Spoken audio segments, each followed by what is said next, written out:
Well,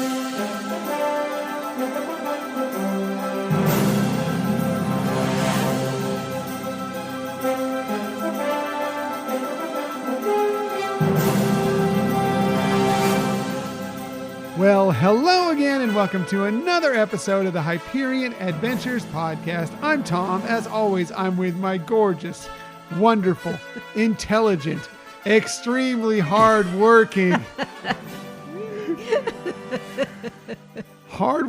Disney characters loving wife and co-host, Michelle. Yeah. Thank you, sweetie. And hi, everybody. We're laughing because I was thinking about it last week and ended up skimming over the hardworking thing last week. And she was like, oh. It's finally come to reality. Since we've been here and I haven't been working, are you now taking that out? And I'm like, no, it was just me being dumb and not thinking of anything. I was trying to think of what I was going to respond to next and just totally skimmed over it. And it was silly and ridiculous because Michelle is extremely hardworking. And I don't say that for, just to pander to her. It is extremely true. I mean, there's one thing we haven't talked about a lot on this show, and it is the last few months since we've transitioned from California to Florida. There was a lot that went on during that time, including, obviously, I was working from the day after we actually we arrived here in Florida, up until, Michelle finally got here. And there was Michelle worked so hard to make sure our stuff was wrapped up in California, plus holding down the last few days of her job in there.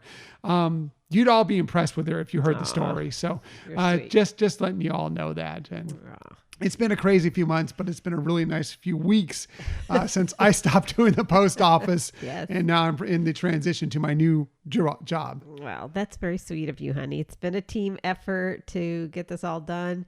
It's been like you said, at times a roller coaster. But I think it's all been great. The turnout of what we have now is so much better. We have Scott here now, and it's going to be a lot easier for him with the transitioning every 6 months. So things are good. Things are really good. Things are getting better every day. And we'll talk a little bit about that coming up, and maybe our favorite things for this week when we get to that in a little bit. But we will get to that in just a second. Thank you for joining us today. We are recording this episode on Sunday, September 4th, 2022. I know we say this every time we flip a month, but can you believe it's already September? It's crazy. No, I cannot. I know. It's like I was looking at some of the newer dishes from the Food and Wine right now, because they opened some additional booths in August, and I'm like, oh, that's new, kind of relatively new. And I'm like, oh no, August was last month. Yeah. It's hard to believe. It's crazy. It's hard to believe we've gotten here to September, but I know it's just something we seem to say every single month when we flip the calendar, but it's true. It's amazing. We're already in September. Well, obviously at all the parks, they're moving into the Halloween season. Right. It's amazing. And now it's getting more appropriate. Right. Actually in September as opposed to at the end of August. Yes.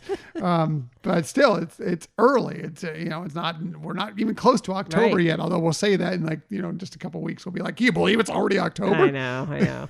We're so lame. We are completely 100%.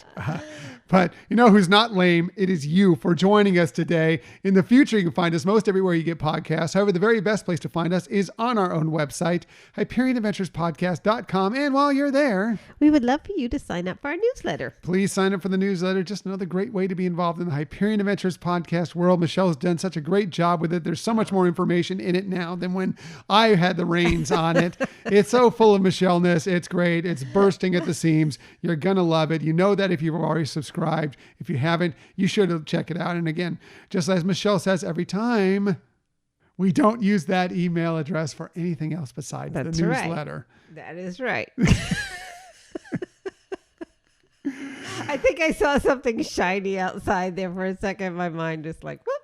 That's all right. Our show is off to a great start. I know. Another great way to be involved in this show is on social media. We have a lot of fun with a lot of you out there on social media. If you want to find us there, you can go to Twitter and find us at Hyperion Podcast, Facebook, Instagram, and Pinterest at Hyperion Adventures Podcast. Excuse me. I don't know what happened there, but at Hyperion Adventures Podcast. If you are on Facebook, come on over and join us for some good, positive Disney energy fun on our Hyperion Adventurers Facebook group. That's right. As we say every week, it is such a great group. We love hearing your stories. We love celebrating with each other, whether it's things that have happened, Disney related or not. Yeah. And things coming up in your plans. So we love this group. Yeah, just a group all about positivity in our lives, just sharing what's going on. That's a lot of fun. And we think that that's a great way to do it. I know that Facebook gets a bad rap sometimes, and I can understand why that is, but that group is an excellent group. Yes, for sure. For sure. Also, you can find us on YouTube. If you want to check us out there, just do a quick search for Hyperion Adventures Podcast, hit subscribe, and you'll know whenever we have a new video. And if you ever want to contact us for any reason, please hit us up at our Gmail account, HyperionAdventuresPodcast@gmail.com. Yes. And again, as we say every week, we love hearing from you.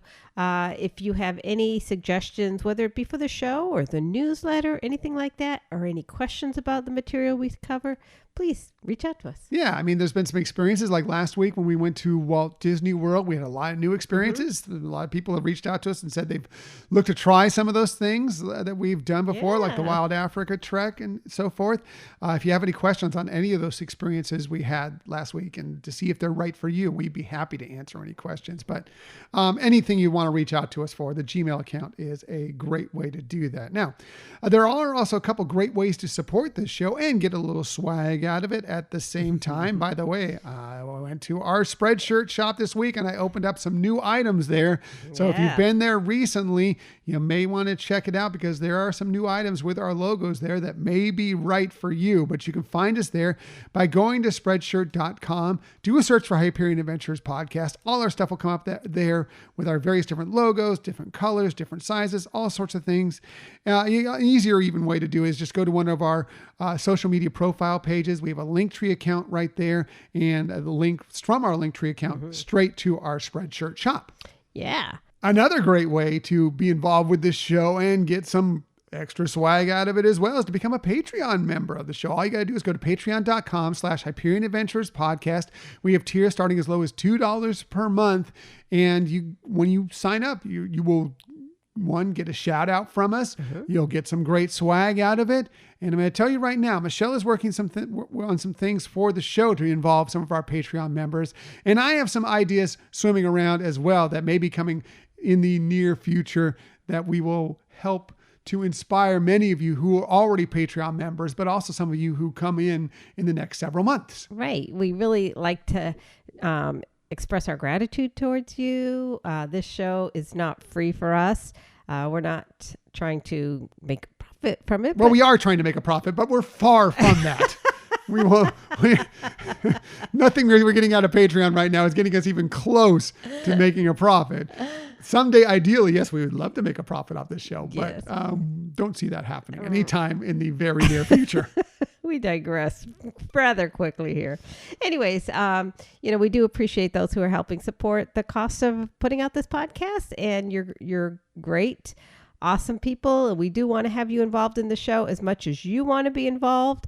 And if you just prefer to help by supporting the show and really don't need to be on air or whatever, that's great too. Yeah, we just appreciate you in any which way you support this show. It could be by just listening to it. It can be by subscribing to the newsletter. It could be interacting with us in social media. It become a Patreon member, buying some of our stuff through the Spreadshirt shop. We just appreciate that you are involved in this show in some way, shape, or form. Yeah, and telling a friend or family member about the show or giving us a 5-star review, also super helpful. Yes. For free. For sure. For free. Exactly. Now, this is something we do every week. Before we move into this current week's topic, we kind of tend to look back at, boy, I should have had another cup of coffee this morning. We tend to look back at the week that was because, we kind of see the week as a roller coaster. There's highs, there's lows, there's twists, there's turns. Hopefully there's not a loop, but you never know somewhere within the week. But, we are the show of positivity. We always like to look at the positive aspects of what has happened in everything around Disney and in our lives in general. And that includes what happened in the prior week. We like to focus on that with a topic we call My Favorite Thing from the Week. And when we do this, well, we always start with Michelle because she's awesome, wonderful, all things great in the world. She has the best list, as you're going to hear in a little bit here. She does the best research. She definitely has the very best tips, but she almost certainly has the best My Favorite Thing from this week. So, Michelle, what was your favorite thing from this week? Okay, can I do two? Because they're kind of course, you tied. can do as many as you want. You can have favorite things from the week. So I guess 1A would be having the opportunity to experience another Disney dish. Yay! Yes, you heard that right. We discussed it a little bit last week. Yes, there is a new Disney dish getting ready to be released at some point this week. It's been a while, mostly because I've had zero time to cook up a Disney dish, but we do have one coming and another one in the works. Yeah, and trust me, this will be good. You'll love these Disney dishes coming up. So that's my 1A. My 1B is we recently reached out to Disney Vacation Club. We had some questions, and our current guide is out right now. So we had an alternate guide call us who was really helpful and answered our questions and got some information for us that we had asked for, but also gifted us with a nice little bit of pixie dust, unexpected, and it just shows that pixie dust is still alive and well at Disney. I don't think there's any question of that. I know some people will say differently, but I think that there's still plenty of pixie dust to be spread around. Tinkerbell is still alive. We've been cheering for her to make sure she's still alive, and that pixie dust is still coming, fairly regularly, even if it isn't as much as it has been in the past. It is still definitely there. Right. Yeah. So that was a really nice, unexpected surprise this week. Yeah, and that was good, and we did get some good information and some stuff that we may be focusing on later on. We will see what happens with that, but it was a great thing for sure. So as for my favorite thing from this week, well, it was just having a nice week at home. We talked about it earlier in the episode, how crazy the first couple months since moving out here was to both of us, being apart, Michelle working crazily to finish up things in California, me working crazily at the new job here. Even when she got out here, there were other insane things going on that had really took up a lot of our time. As I mentioned with Disney dishes, I was not able to even think about putting anything together. We barely could try and think of doing a Disney trip, but now things are all changing, and we've had some wonderful time together this week alone, just doing some things around the house, planning some things for the future. It's just been really, really nice. And we've, another thing is we've just been able to enjoy our house.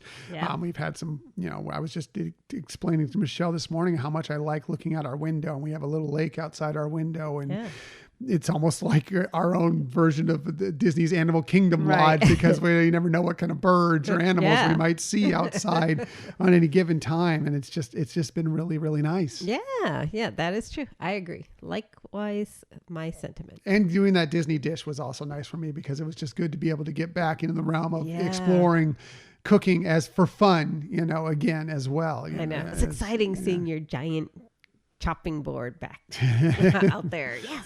I was able to break out the knives and the cutting board and get to work. And that dish, as I said, be sure to check it out on DisneyDishesBlog.com and follow on social media as well, because I teased it yesterday, but it will be coming after I can write it up this week. It's always, the thing is, I always have to cook these things, but then I always have to write them up too. So getting that all planned out and getting that done at some point this week. That will be coming out for sure. Cool. So, but that's enough of looking back at last week. Let's move forward to this week's show. We have lots of stuff for you this week, including if you love Disney and helping people with their vacation experiences. Well, there's an announcement this week that you may be very interested in. We'll tell you what that is. Also, there's a new spot for DVC members to relax on its way to the happiest place on earth. We'll tell you the details about that. And we are also going to share our wild, crazy predictions that probably will never happen, but what we predict that could actually take place at the D23 Expo 2022, which is happening this coming weekend. Yeah.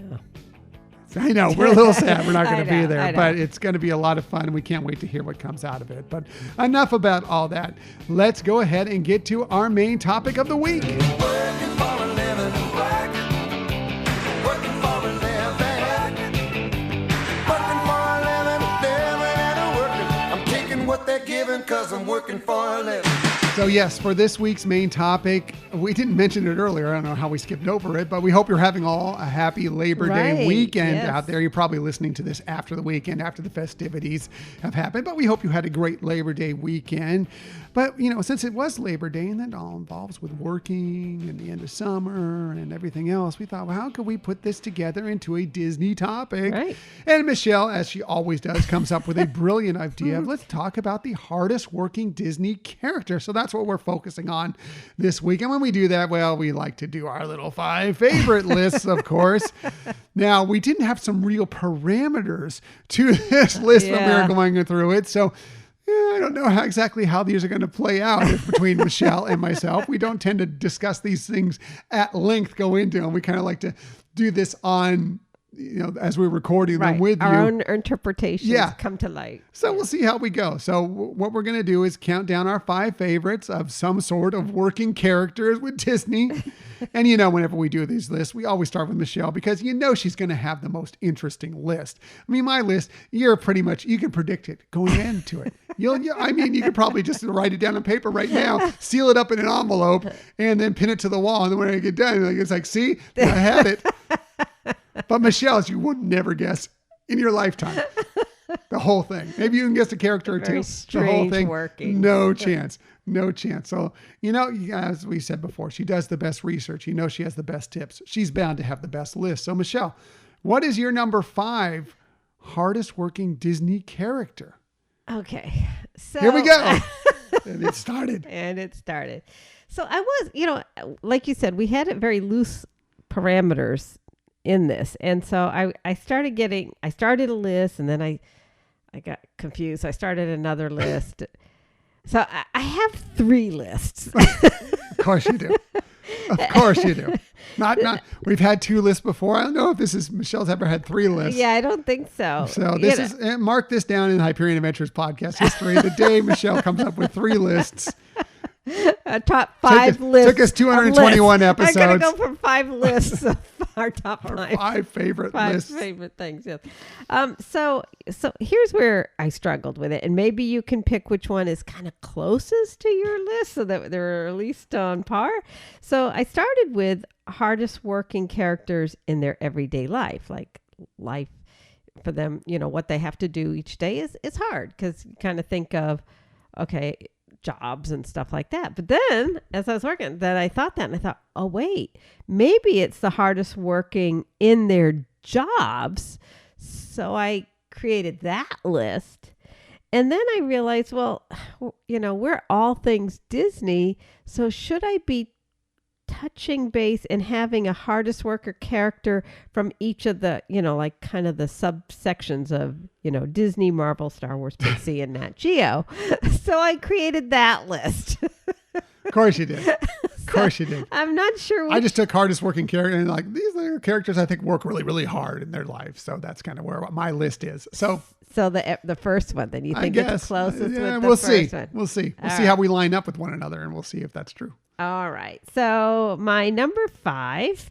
From which list? From the first list of the hardest working characters in their everyday life would be Luisa Madrigal from Encanto. And I figured, she's the strong one. She's, she takes That's a really on, good one. Well, thanks. She takes on the burden of having to, whether you're talking literal bearing of weight or figurative, because she's the eldest sister, it's still something that, it's puts that additional burden on her that maybe her other siblings don't have to carry. Yeah, that's a really great one. I can't believe it didn't make my list. Yeah, I can't believe it didn't make your list.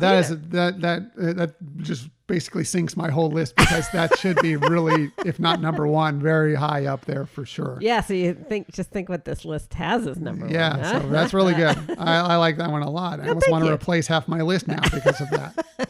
So what's your number 5?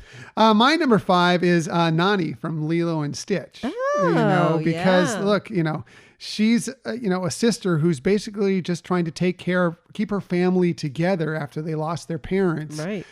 She's working all these jobs, just trying to find something that she can do to keep money coming into the household, to keep them afloat. Meanwhile, Lilo is, obviously she's in a bad place with the parents being gone and, having some real issues there. And so she's doing crazy things that always, make Nani have to, leave jobs or do different things and have struggles. So Nani not only is working very hard, finding new jobs, working very hard at those jobs, but she also has to basically take the role of mother for Lilo at the same time and make sure that they can stay together as a family. And so I really feel like you put those two together, that makes her one of the hardest working characters in Disney. Sure. That's a great choice. Now I'm thinking, gosh, that should have made mine. Yeah, that really is good. And like you said, some of Lilo's actions make it difficult for her to continue her job. Stitch kind of throws wrench in the works. Yeah.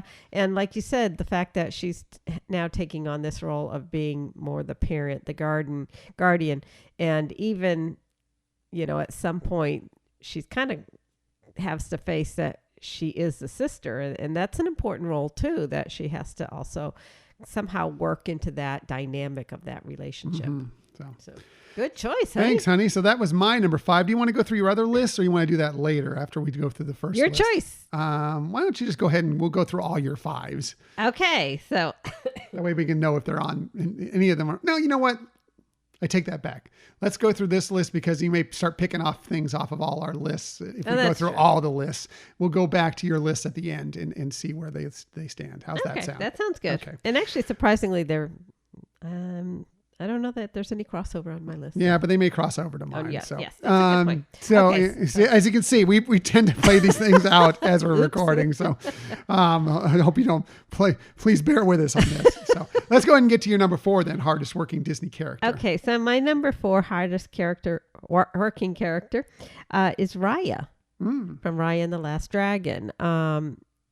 She goes, because when if you really I shouldn't say pay attention. If you really think about it, when she's getting to, go on her quest to look at all these, different lands, and you see her map in all the places that she has already eliminated from her selection of needing to research.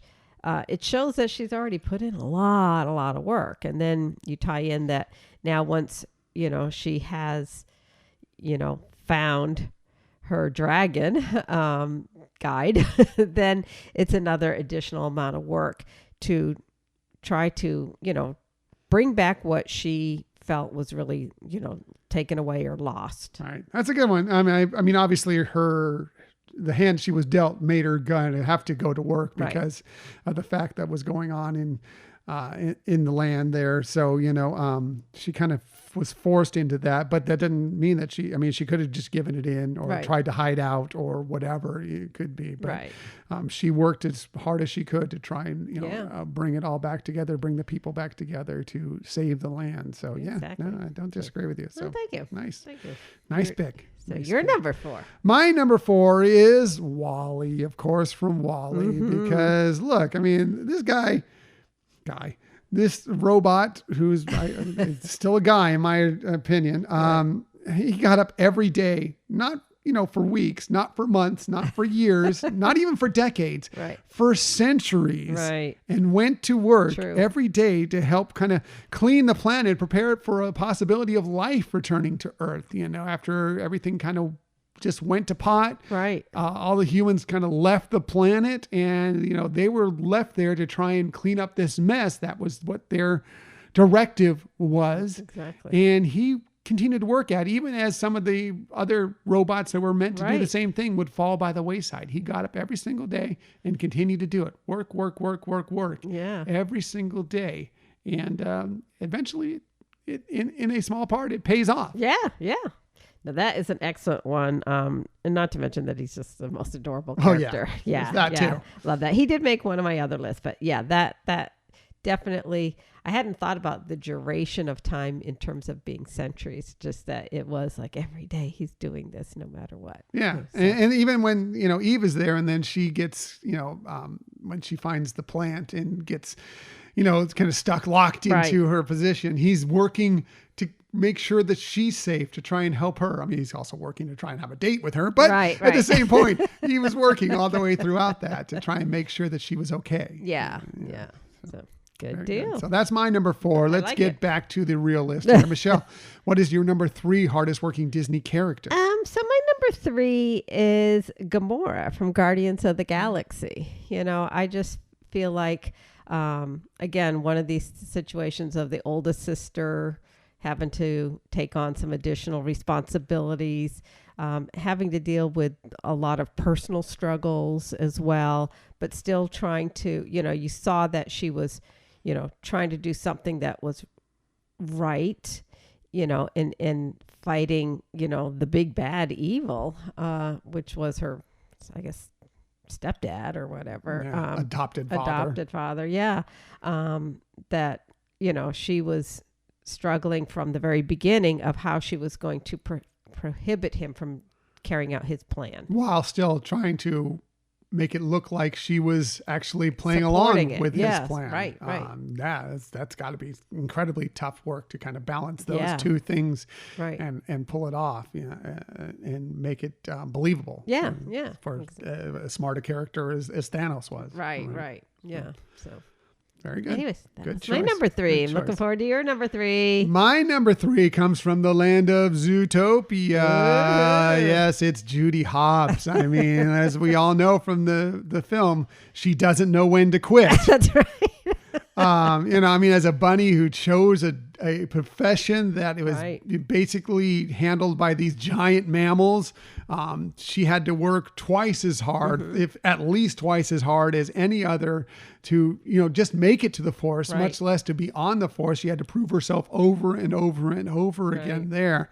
Sometimes to a fault, but she worked so hard to make that happen, all to do what she thought, make the world a better place. Yeah, to follow her passion. Right, and she succeeds, and I'm highly impressed by Judy Hopps, and I think that she is an amazing character and one of my favorite movies. Right, totally agree with you on all the rationale for that. We've talked about that movie in the past. It's just amazing how they really connect with the concept that don't look at the limitations that you're dealt with, and you can, or like as people perceive you. Right. True. Don't get past perceptions. Right. And just, keep pursuing it. And, it may not turn out exactly as you expected it to be, but you didn't let outside limitations stop you. Right. So very good choice, honey. Thanks, honey. Thank you, Yeah, sweetheart. like it. Let's get back to the real list. Let's get to Michelle's number 2 hardest working Disney character.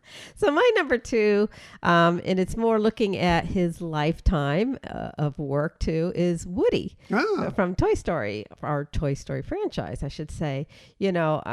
Trying to be the leader of all these crazy individuals, which all the toys, had their own personalities, their own issues, what some of their neuroses were. And, he had to be the one to keep them together and, keep them grounded, and still do the tasks that they were meant to do. Even while his own neuroses were popping up. Right. Exactly. And as you could see with each of the different,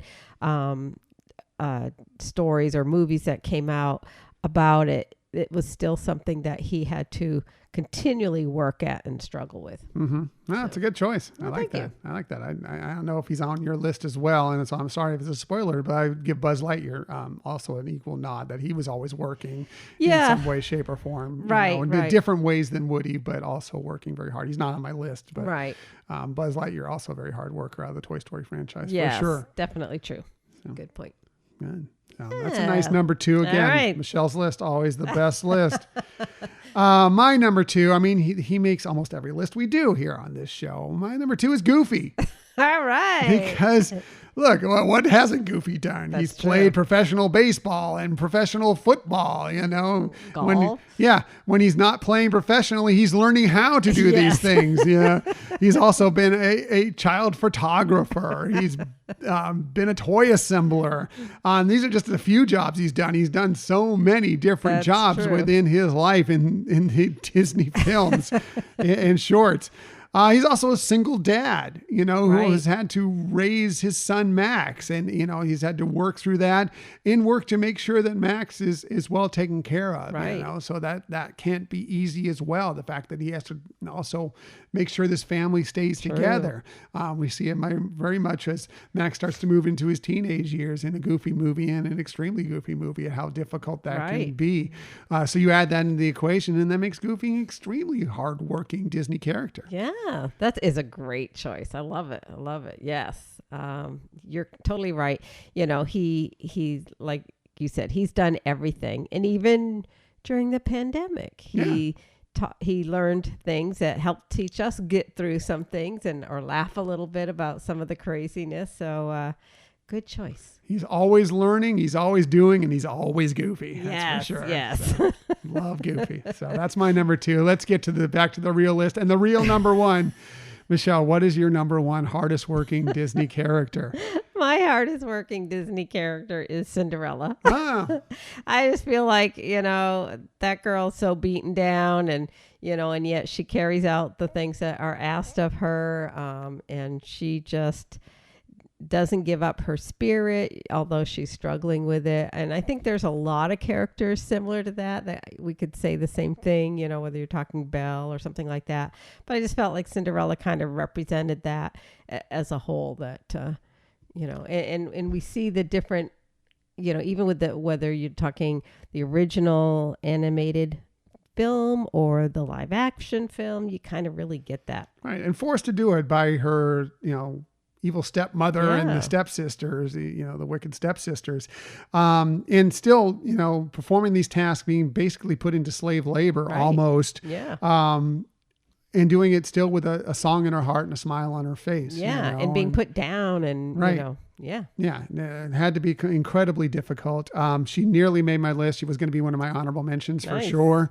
So that's a great choice. So. Cool. But now you're number 1. My number 1 is pretty obvious. It's Tiana from The Princess and the Frog. Because look, Tiana, she worked multiple jobs. I mean, barely even giving herself the opportunity to sleep. You see that scene where she basically collapses on the bed and the alarm goes off 5 minutes later and she has to get back up and go to the next job. All this just to make her dream and her father's dream of having their own restaurant come true. I mean, part of the premise of the film is that she needs to find a way to incorporate more fun and, time for herself in her life. I mean, that is what's told to her, is that you work really hard. You're a tough one, but you need to find a way to get a little bit out of that every once in a while. There's nothing wrong with hard work. That's great. It'll get you through a lot of life, but you need to balance that out at some point, as I've found out recently. So, I think that's why, to me, Tiana is the hardest working Disney character. Right. Now that is definitely a good number 1. And like you're saying, I think you kind of, especially right now with some of the more recent things that have happened in our lives, kind of connected with that, where it was, work, and really no time for anything else, home life or family life. Anything else.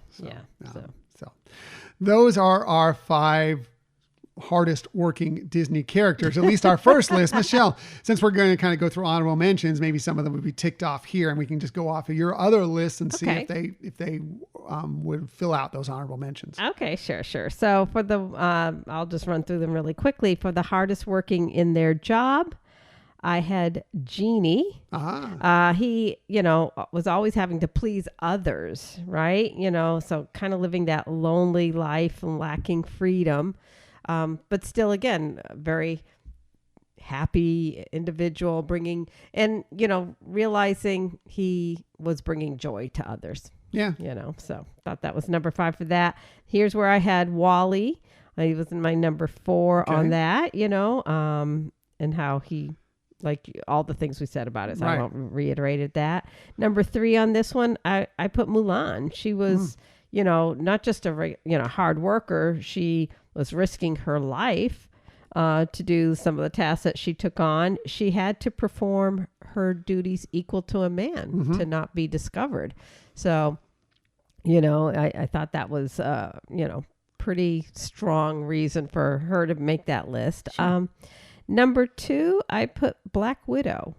I felt like, she didn't really have any true enhanced powers. Right. So she was able still, though, to be strong enough, or, all her attributes to still make her be an Avenger. Use her training as a super spy and everything that she was taught to put it to the best use, and put it front when she was doing bad things to begin with, flip the script and start doing good things and become arguably, you can argue that outside of Captain America and of course obviously Iron Man, Tony Stark, that she was one of the most important people within the entire first few phases of the Marvel Cinematic Universe. Yeah. Not my favorite Marvel character, but I recognize what she brings to that group. I get it. So, yeah.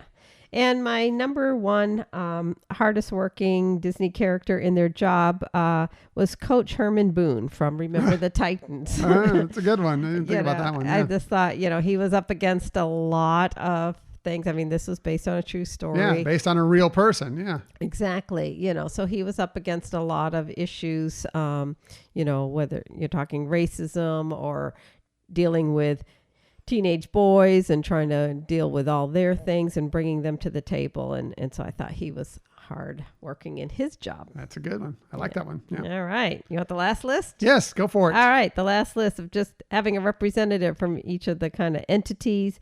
From Disney, I stuck with some of them I did stick with.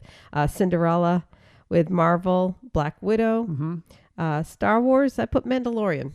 Yeah. Felt like he's pretty hard worker. Hard worker, yeah. And having to tie in now that other perspective where he had to be a kind of a guardian.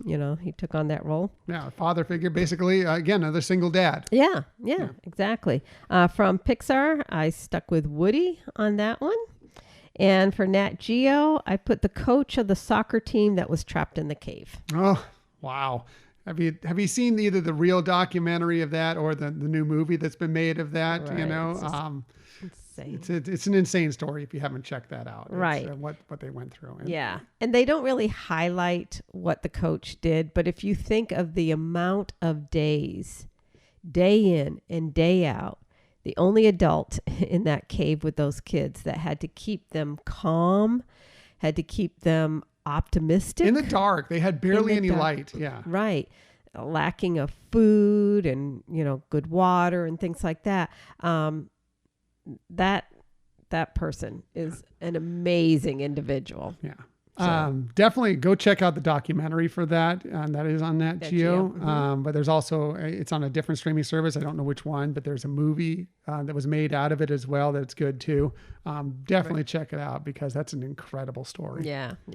So, for sure. Anyways, those are my lists. Very good. Those are great lists. Thanks. Now you have some honorable mentions. Yeah, I think you named most of them there, but a couple of them I would put Hercules in there as a very hardworking character. The fact that how hard he had to work. I mean, yes, he was he was given this great strength because he was he was a god essentially that was basically cast out, not by his own accord, but he was cast out. But he still had to work very hard to become the hero that he thought he needed to be. And basically fighting the monster monster of the week every day. Yeah. You know, to obtain his goal, and then, you know, figuring out that his goal was actually something different than what he expected to begin with.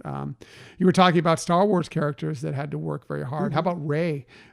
She's had to, you know, I mean, she was basically left on this planet, just to basically have to get by and, you know, scavenge for herself to try and, you know, just get by every single day. She would be out there taking pieces off of starships and everything and bringing them back and hoping just to get food every single day.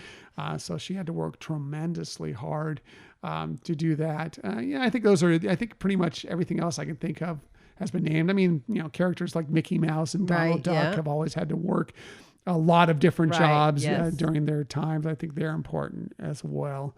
And then, of course, we'll just go with, you know, I mean, technically sort of a Disney character because he's been in a movie, but really let's just talk about Walt and what all the hard work that Walt and Roy and all the Imagineers, everybody has done to make Disney and the Disney parks as great as they are. That is so true. So true. Very good. I'm glad you recognize that. And then we'll finish up with the Disney cast members because we have to, because all the Disney cast members, you know, we're talking about it's Labor Day weekend right now. We're all off enjoying our time off, our extra day, whatever it may be, the whole weekend. They're working when we're playing, and still providing the magic, as Michelle discussed earlier, the pixie dust we received. Yes. Big kudos to all the Disney cast members. And this weekend, above any other weekend, you should always give them cast compliments when someone helps you out there. But this weekend is especially a great one to do it because it's never easy for them, but they always do wonderful jobs. Right. They are what make it so unique. Yeah, for sure. So those are our list of the hardest working Disney characters, many lists. Sorry. We would love to know what you think what your list would be. Please share it with us on social media, through the Gmail account, whatever it may be. And we will also share those with our listeners on an upcoming show. Working for a living, working for a living, working for a living and working. I'm taking what they're giving 'cause I'm working for a living. That was a lot of fun. I mean, there's so many, you're just thinking about how hard some Disney characters work. I mean, there are some lazy Disney characters out there, but there are so many really hardworking ones that it's kind of fun to go through and, you know, and remind ourselves of what they go through, you know, and what they have done to become the characters they are, the people they are. Yeah, no, absolutely. It was fun. It was, you know, like I said, it was a little challenging trying to come up with what right category it was, but it always is for us. Everything's a challenge for us, for sure. I know, so true. But that was fun. So before we get to the Disney stories of the week, I thought maybe this would be a good time because it is D23 Expo 2022 in Anaheim coming up this week. And, you know, unfortunately, we're not going. We had badges, but because of everything that's gone on in our life and how we've had to flip some things, we are not going to make it this year, which we are very, very sad about. And I know the FOMO will be big time once this thing starts, kicks off on Friday, but we'll be following along. You can follow along online to a lot of the stuff that's going on out there, and we will be doing that to enjoy what's happening. But before we actually get into this, we kind of thought we'd go through a couple of predictions of what might be announced. I think especially we're going to talk about maybe at the parks and experiences panel, especially. You know, I mean, there are some obvious things that I think that they will discuss that I don't think it's too out of the realm of possibility. Like, you know, I expect that they will talk about the new DVC tower that's going to be happening at the Disneyland Hotel. I expect we're going to get some more details on that. I expect that we may get some more details on Disneyland Forward as well, you know, because I know that's been in discussion as well. I think there are several things that are pretty obvious that they will be talking about. But we're kind of going off and saying some things that maybe we haven't heard too much about, or maybe there's been some things mentioned, but there's no been real concrete evidence that these things are happening, and just kind of give some wild predictions and see if any of them come true. So we're going to kind of go through and see what we have and see if anything happens to arise. And I mean, we will always be positive about this stuff. So this should be a lot of fun. So Michelle, what is your first D23 Expo 2022 prediction? All right. So before I get that, you know, when I was researching to do this, it was so interesting to see how people are coming up with their own predictions too. I'm not faulting them. I think they are really brilliant or creative and things like that.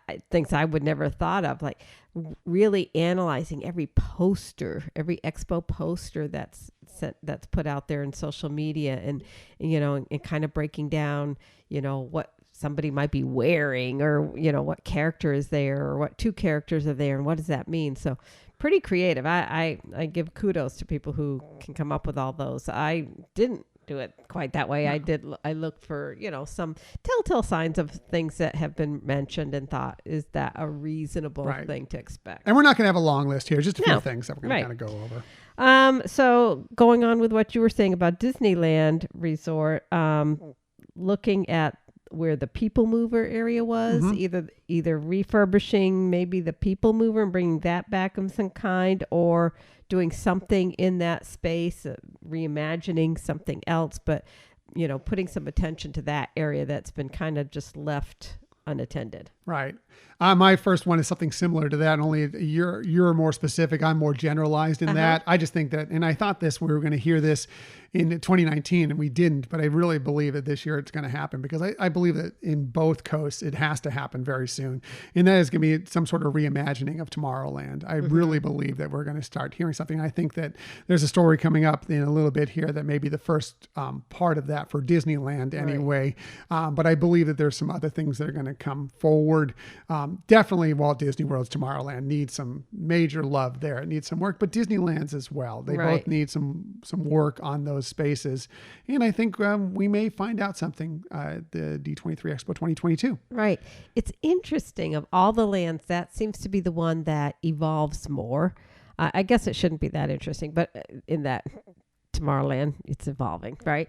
But, from when we did our episode recently about the space program and Walt's tie in with that, how he said, I needed things to connect with Tomorrowland, whereas the other lands, like if you're talking Fantasyland, there's fairy tales out there and things like that, or the Wild West for Frontierland and things like that. And so seeing over the decades how they've changed Tomorrowland's theming, first being what is coming in the future, and then kind of slowly going to what did people perceive the future was going to look like. And I think they've, just like you said, they need to connect some type of theme to bring all those things together, because it does seem somewhat clunky. It is the toughest land to put something together for, because obviously, even since Walt's time, I mean, what is the future now becomes the present so quickly now. I mean, progress has moved forward at such a quick rate over the years that it's tough. And when you have to plan out and try and build attractions in a whole land, and it takes you 2, 3, 4 years to actually build it and put it together, by the time you get it done, that's already, it's the past almost, so it's really, really difficult. So trying to put those two things together and find a nice balance has been difficult. But I do believe that they'll figure something out here and just decide, well, we just have to go with this, because again, those lands need some love for sure. Yeah. It's the storytelling that they need to, kind of have that thread through it. For sure. What else you got? All right. So I have in Epcot that maybe the Mexican Pavilion tie in Coco a little bit more solidly, maybe with that attraction. I know that there's been some talk about that now and then. And, it does seem like you're seeing a little bit more evidence of Coco in the Mexican Pavilion. So maybe that. Yeah. I mean, we've heard that in the past. Love the Grand Fiesta Tour for what it is. But it could use some spiffing up. And I think Coco makes the most sense. And it wouldn't take that much to create it. The downtime on changing that attraction over would not be that significant, so it wouldn't shock me. And you can still put some nods into the Grand Fiesta Tour in there if you wanted to. Yeah, I mean, and that attraction, as an example, also was reimagined from when it first came out. So yeah, for sure, I like that idea. Thank you. What about you? My next one is also look. Encanto became such a huge hit over this last year, almost an unexpected smash hit. And we've heard Bob Chapek mention it, that it's a franchise. It's not just one film now. and we're starting to gradually see some things develop in the park. I think we're going to see some bigger things come out of D23 Expo 2022 this year involving Encanto. Right. I think that first off, and we've heard this rumored in the past, I think that they've closed down and are refurbishing Tarzan's treehouse, formerly the Swiss Family Robinson treehouse within Disneyland. I think that the rumors of that may be accurate, that will eventually be an Encanto themed reimagining of that. But I think even greater than that, I really believe, and I mentioned this when we did our predictions from 2019, that I believe that they were going to create a new pavilion within World Showcase at Epcot. And I believe that right now that this would be the ultimate opportunity to announce because look, South America is not anywhere within World Showcase. It's one of the few continents that is not. Only Australia and of course Antarctica, but I mean, really, what are you going to do? Yeah. But only Australia is the only one that doesn't have at least some sort of representation. Africa, I mean, it's not much. It doesn't seem like Africa when we talk about Morocco, but it is, and they have that little area that's sort of Africa. And I could see them also putting an Africa showcase in there as well, an Africa pavilion. But I think you kind of got that with the Animal Kingdom. Right. You got a big Africa area there, so maybe it's not as necessary. But I would love to see them open up. I thought, a couple of years ago, I thought they were going to do Brazil. Now I think with the explosion of Encanto, that Colombia would fulfill that South America goal. I think it's just in the film itself, it builds out to having a restaurant, having an attraction, maybe a show right out of it. You could have, Julieta's, food there, that's her food that heals you. Yes. That's perfectly built into a restaurant theme there. Right. You could have a dark ride, or you could have a stage show based on all the great music that's from Encanto. I just really think that it speaks out to being a fantastic pavilion, a fantastic addition to World Showcase. I mentioning continents as well. I'd also love them to, hey, why not add Australia there? Right. Somewhere. I think Australia would be another, and then you could get almost all the continents covered in some way, shape, or form within World Showcase. That's a good point. Yeah, I love it. I actually had Encanto as one of my predictions as well. I think you're right that there's just been so much that has shown that it seems like if it's not now, it's going to be. But it would seem appropriate that they're going to announce it at D23. Some things that I saw, of course, we know the internet is accurate with everything, right? But some of the things seemed reliable in terms of, for example, what I think we've talked about in months and months ago, where Lin-Manuel had, approached the company about doing something more with Encanto, like having attractions or whatever.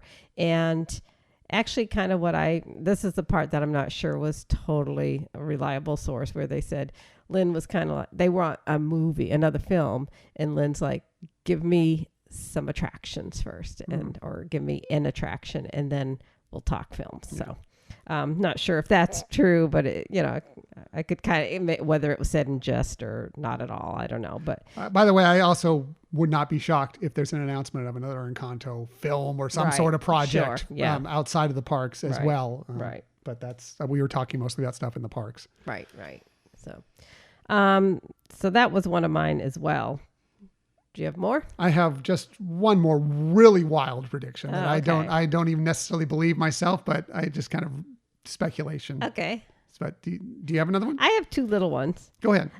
Rip them off and I'll do mine at the end. Okay. So I do think there's going to be probably an announcement to go back to the concept of reimagining Spaceship Earth, because I do think the concept of, modify or reimagining it to have some modifications of storytelling and the history of storytelling, because they have that rich history within their company, that they can definitely bring that. They can bring then obviously characters to that and have that, IP in there that kids, especially little kids, can find that ride more entertaining and connect with.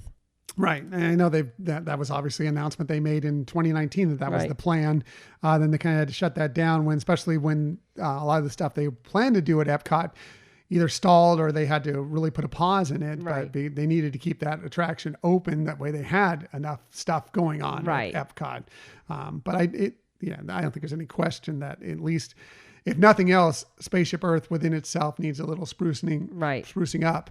Whether they completely reimagine it as they had planned to before, we'll see. But it definitely needs to be,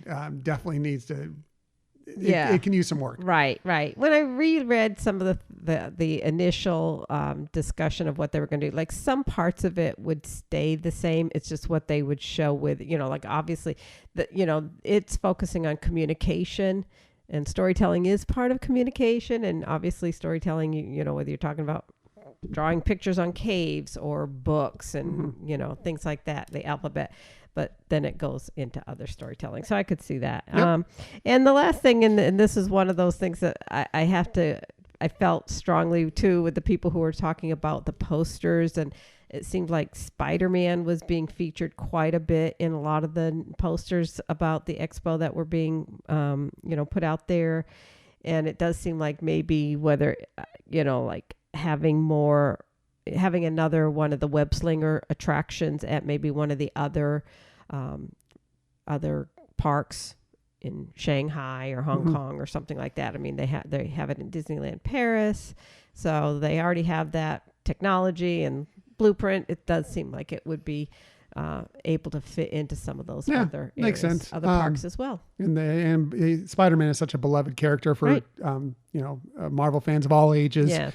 Unfortunately, they still can't do anything Marvel. Well, not anything, but a lot of things that they like to do Marvel-wise within Walt Disney World itself. Right. But I would love to see them come to an agreement with Universal to try and start bringing some things in, but I just don't know if that's ever going to happen. I'm sure Universal will want to fight that as long as they can. So we'll see. But I can definitely see them trying to incorporate in some of the Asian parks for sure. So it's a good choice now. So definitely want to hear your wild. Yeah, this one's just there. Completely wild. All and it's, there's really no basis in fact in this, and it probably won't happen. But I was just... as we went down a couple of weeks ago at length, the list of the Disney legends that were being incorporated, and I noted that, hashtag Real Men Love Frozen, and that the entire Frozen cast, I mean, the main portion of the cast there, obviously the four main characters were being put in as Disney legends. And it just made me wonder, why now? Maybe that was something that could have gone, a few years down the line. Is there an announcement coming for another Frozen movie? Frozen 3. Sure. It wouldn't shock me if there's a reasoning that they're all going to bring them all in to the D23 Expo with the possibility that at some point, and this isn't parks related, this is movie related, so it's a little different, but it wouldn't shock me if completely it wouldn't shock me if something like that came down the pipe for sure. Right. If you parallel it to like the Toy Story franchise, they, had the original and then a little bit of progress, but more telling their own storyline of the toys focus. So before it got to the real evolution of where Andy's older, whereas in Frozen, it seemed like it made that jump pretty from the original Frozen to Frozen 2. It's like you had that what happens when they're older and grow up. I mean, you had a couple tales within the period with the shorts, but not another film that is just kind of focusing on the characters and whether you're talking about, one particular struggle that they had to deal with or whatever. But it's not such a drastic age, This one, it just seemed like their focus was what is going on with them in the future. Right. So like I said, that's just wild speculation. Yeah. I don't really believe it's going to happen, but it just made me think when they, decided this was the time to bring them all in as Disney legends. I'm happy about it, but it made me wonder a little bit. Right. Well, considering they made them legends, it would kind of seem weird if they're going to do another Frozen, that they didn't do it now, because rather than trying to do it in the future. So I don't know. We'll see. Yeah. We'll see. Either way, we're excited about it all. We can't wait to find out what's going to happen at D23 Expo 2022. We'll be talking about it all next week, kind of going over a lot of that stuff. which will be a lot of fun. So, but let's get to the Disney stories we know for right now for this week. And I'm going to start with, if you love Disney and helping people with their vacation experiences, well, there is an announcement this week that you may be very interested in. Yeah, and the newsletter subscribers already got this. That's info. right. That's right. Now, Michelle, always on the ball with this stuff for sure. As I said, the newsletter is all full of Michelle-ness for sure. So this from PlanDisney.com. They say, do you love going on Disney vacations and sharing that love with others? Are you the go-to person for your family and friends when they want to plan a magical Disney trip? Can you successfully communicate your advice to others in clear and concise answers? This is one of my favorite things. Are you a stickler when it comes to grammar, spelling, and punctuation? That's important in this. Yes. If you answered yes to all these questions, we want to hear from you. There are plenty of planning tools to help you navigate through a Disney vacation, but planning a Disney vacation can leave some guests feeling a bit overwhelmed before they arrive. That's where Plan Disney comes in. Yeah. Very true. Of course, Plan Disney is an online forum of real guests who have mastered the art of planning a Disney vacation. And these passionate planners provide personalized responses to guests all over the world to help them create the most magical vacations ever and make memories that will last a lifetime. And each year, we search for new, enthusiastic, and knowledgeable guests to join the group of vacation planners.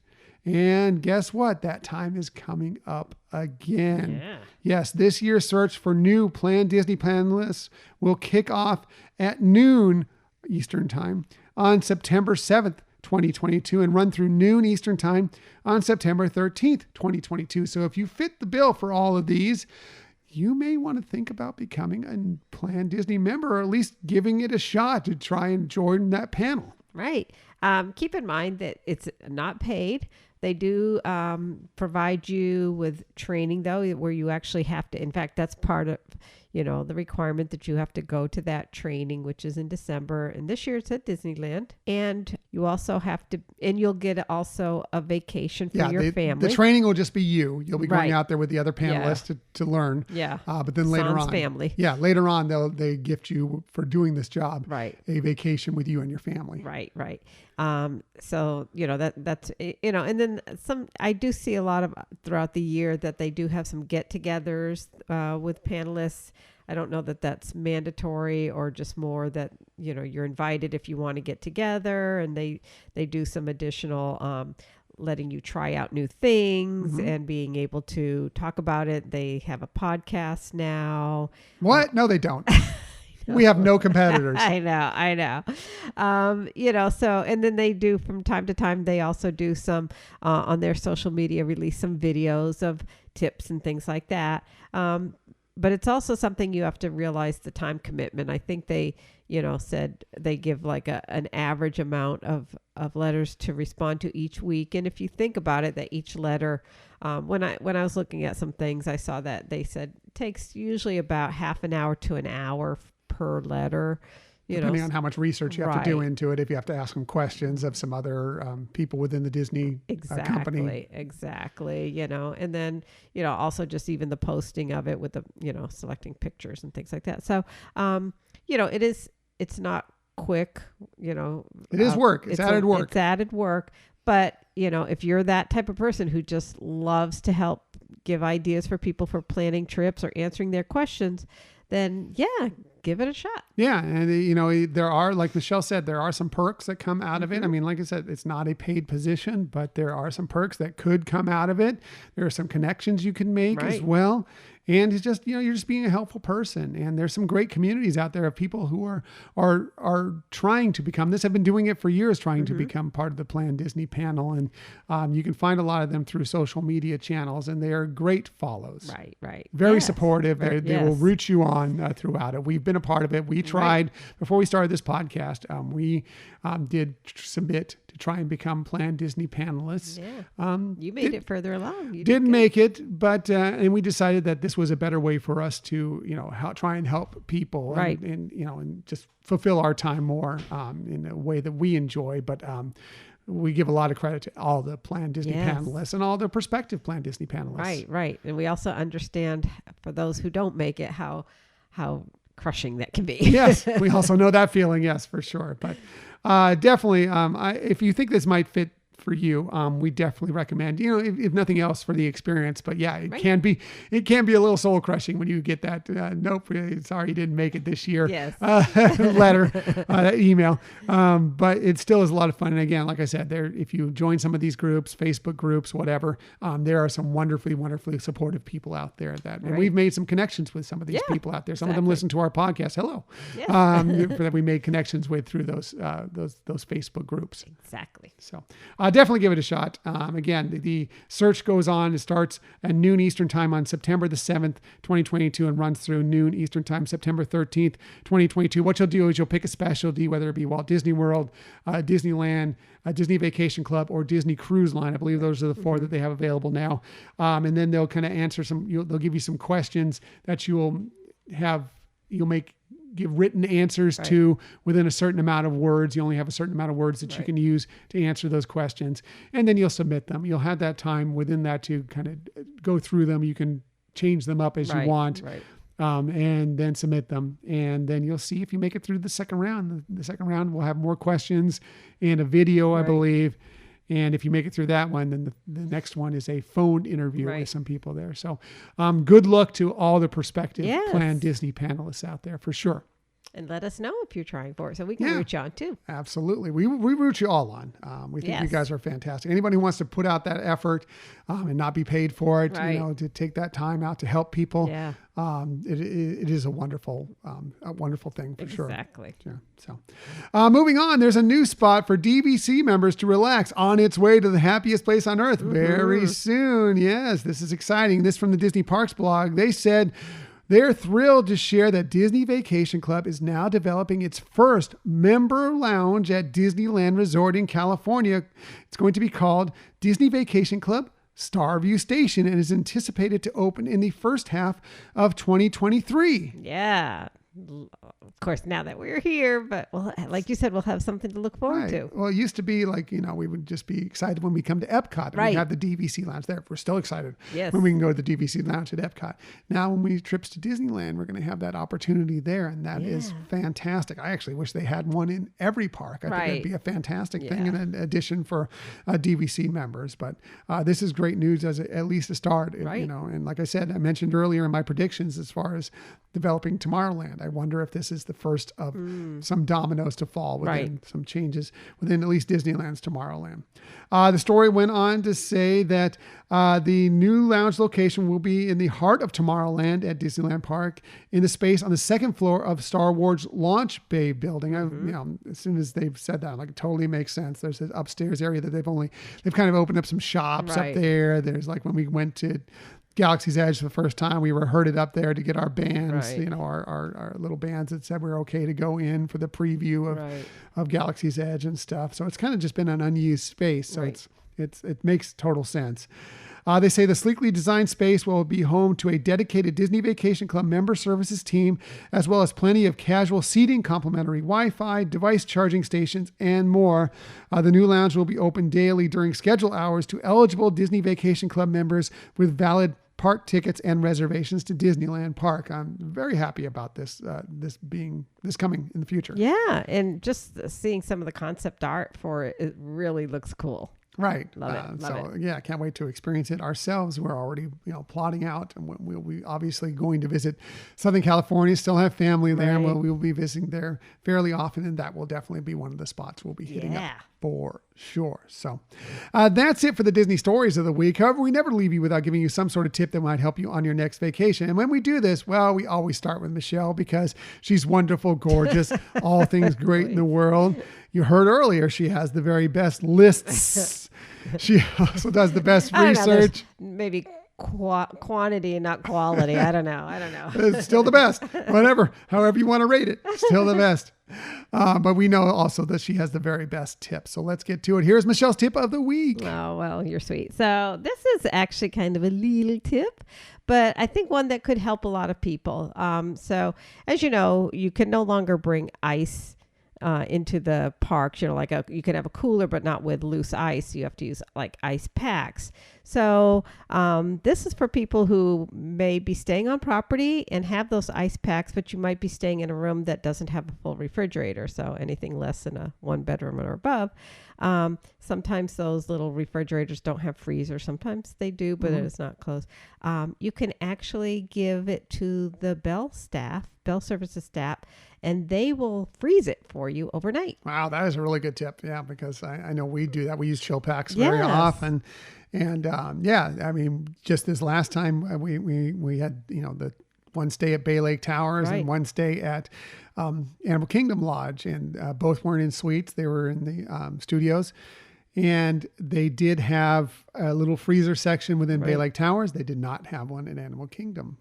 So I just found this out afterwards. That's okay. I actually cranked the refrigerator down pretty low, and it actually did okay to keep those things that were already frozen, mostly frozen. Right, so right. Yeah, and it might be something that you don't need for every day in the park, but maybe just like if you're bringing some things in, so you've brought them in your own cooler to the room, and then on the day you're leaving, you might have some leftovers that you might want to keep chilled. You can do that. Very good. Michelle's tip.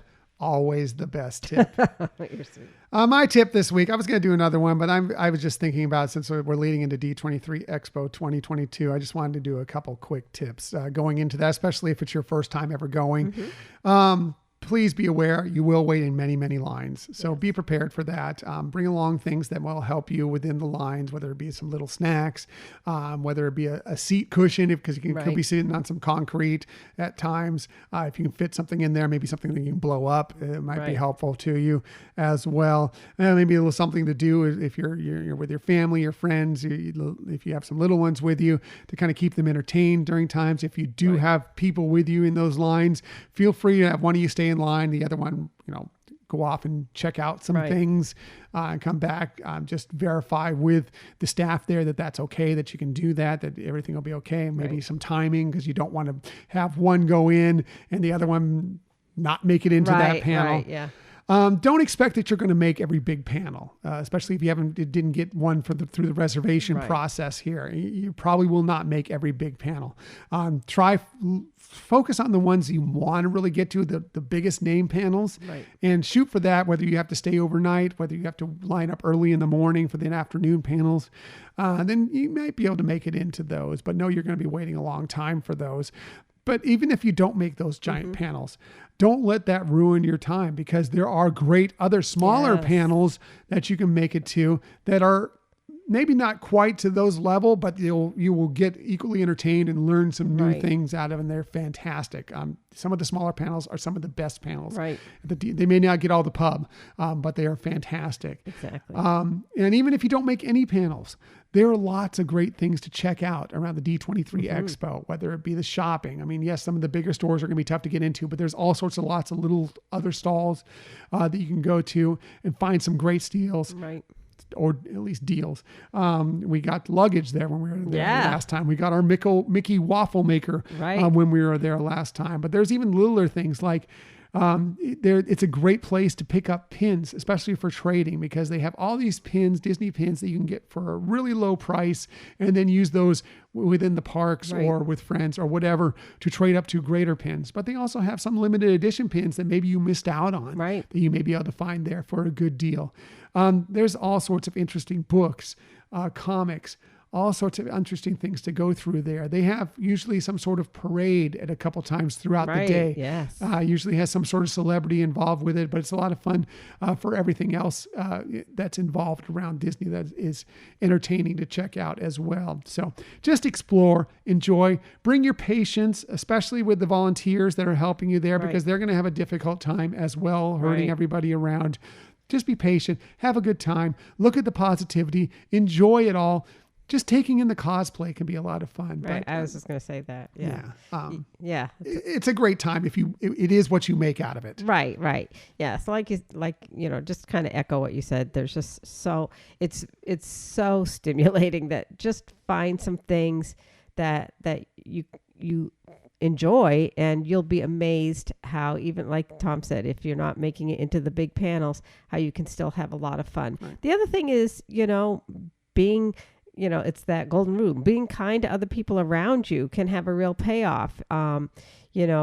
I don't remember why, but there was one time that I had to be in a line. I was separated from you, and I had to go to the restroom. I wanted to go grab a soda or something like that, and if you're talking to the people in line around you, they're generally willing to hold your place in line while you step away because they recognize you're alone. Or I've seen sometimes when we've done it for some couples that wanted to go wander off, and we're like, yeah, we're just going to save your place. As long as you don't abuse that privilege that they're offering you, you don't go, I'll hold my place and I'm going to be gone for 3 hours. Right. If you're just running out to go grab a bite, maybe you just need to find your spouse or your partner or whatever it may be, to tell them something that you can't reach them through. Because sometimes the cell phone channels can get, when there's so many people, can get a little blocked, a little bit tough to work through. More people tend to be more than willing to do that as long as you're not, taking advantage of the situation. Right. So, and help them out too. Yeah, for sure. Again, you will run into issues throughout this. I mean, an event like this, it's hard not to run into issues from times. There'll be some people that don't know answers to your questions or whatever the case may be, especially with volunteers.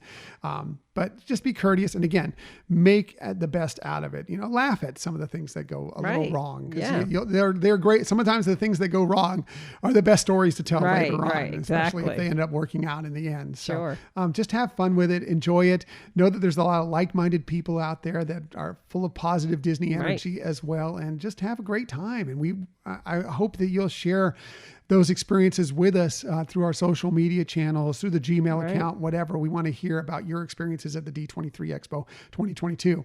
Exactly. Especially since we can't make it and we're jealous. I know. But we know you're going to have a great time, and we are planning out for the next one. They will announce where the next one's going to be there almost certainly. So we'll look forward to hearing where that's going to be, when it's going to be, and we will probably be at that next one. Yeah. That is our plan because we love them so much. Yes. So that's it for this week. Next week, well, we mentioned it already. We're going to mostly be recapping all the news, or a lot of the news that comes out of D23 Expo 2022. Obviously a lot of it will be out there, but we'll kind of be giving our thoughts on some of the bigger things that come across. And some of it will still be happening on Sunday. So. Yeah. So we're going to try, we'll delay the recording a little bit, still come out on Sunday, but we're recording so we can get as many of the stories as possible through, so we can talk about all that. And we look forward to giving our perspective on what comes out of this as well. As for this week, we appreciate that you joined us today. In the future, you can find us most everywhere you get podcasts. However, the very best place to find us is on our own website, HyperionAdventurespodcast.com. And while you're there, we would love for you to sign up for our newsletter if you haven't done so already. Please sign up for the newsletter. Just another great way to be involved in the Hyperion Adventures podcast world. Another excellent way is to follow us on social media. We're on Twitter at Hyperion Podcast, Facebook, Instagram, and Pinterest at Hyperion Adventures Podcast. If you are on Facebook, come on over and join us for some good, positive Disney energy fun on our Hyperion Adventurers Facebook group. Yeah, and if you're already on there, please tell a friend about our podcast. Or, excuse me, about our, you can tell them about our podcast. Please tell them about the podcast. Too, for sure. But about the Facebook group. For sure. Yeah. It's a lot of great fun, and we love interacting with everybody there in that group. Also, we are on YouTube. If you want to find us there, just do a quick search for Hyperion Adventures Podcast. Hit subscribe. You'll know whenever we have a new video. And if you ever want to contact us for any reason, please hit us up at our Gmail account, HyperionAdventuresPodcast@gmail.com. Yeah, we love hearing from you. And we also really appreciate if you, as I said, tell a friend or family member about our podcast or give us a 5-star review. For sure. That's a great way to help support this show. It doesn't cost anything, just a little bit of your time to help us out there. Also, we do have new Disney dishes coming, so please check out the Disney Dishes blog. It's DisneyDishesblog.com. I think we're Disney Dishes. It's been so long since I've gone through the social media. I think it's Disney Dishes at Disney Dishes on Twitter, at Disney Dishes blog, every place else. Please check us out there because we are going to have some new stuff coming, and there may even be in the future some videos coming. Yeah. Maybe.